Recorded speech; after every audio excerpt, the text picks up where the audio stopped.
হলো আগুন লাগে, যদি পুরো জঙ্গলটা আগুনে পুড়েও যায়, যদি এক্সট্রা কোনো জঙ্গল না থাকে, কোনো গাছ না থাকে, তাহলে কাঠের অভাবে, গাছপালার অভাবেও আস্তে আস্তে আগুনটা কি হবে? নিভে যাবে। ডক্টর উইলিয়াম বুথ তাই বললেন।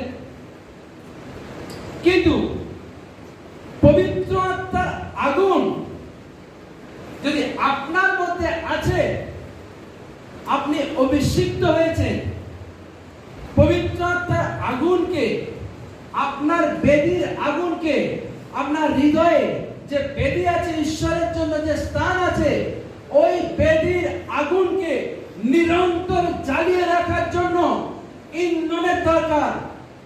সেই আগুন, যেমন যদি আগুনে আপনি ঘি ঢালেন আরো জ্বলতে থাকবে, ইন্ধন, আমরা বলি ইন্ধন দিস না, আরো জ্বলবে। পবিত্র আত্মার যে বেদী আছে, বাইবেল বলছে তোমাদের হৃদয় পবিত্র আত্মার মন্দির, সেই মন্দিরে যে বেদী আছে, এই বেদীতে ইন্ধনই হচ্ছে প্রার্থনা। আপনি যত বেশি প্রার্থনা করবেন, আপনার আত্মিক জীবনের আগুন আরো বেশি। আমেন।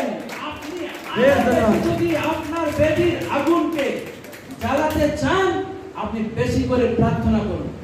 আপনার আত্মিক জীবনের আগুনকে যদি আরো আরো বেশি করে প্রভুর জন্য জ্বালিয়ে তুলতে চান, আপনি প্রার্থনাতে রত থাকুন, হাঁটুর উপরে রত থাকুন, চোখের জল ফেলুন, প্রভু উপস্থিত আপনার প্রার্থনা শোনার জন্য। আমেন।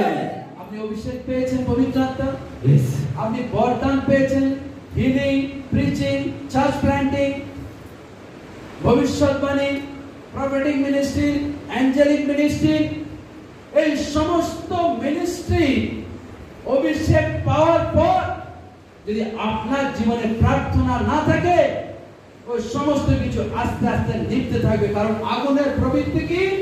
নিভে যাওয়া, নিভে যাওয়া, ও আস্তে আস্তে নিভে যাবে। আমি এই জন্য বলি, ধনবান হেরে যাবে, বুদ্ধিমান হেরে যাবে, জ্ঞানবান হেরে যাবে, শক্তিমান হেরে যাবে, কিন্তু হাঁটুর উপরে প্রার্থনা করতে থাকা একটাও ব্যক্তি হারবে না। Amen, amen, hallelujah.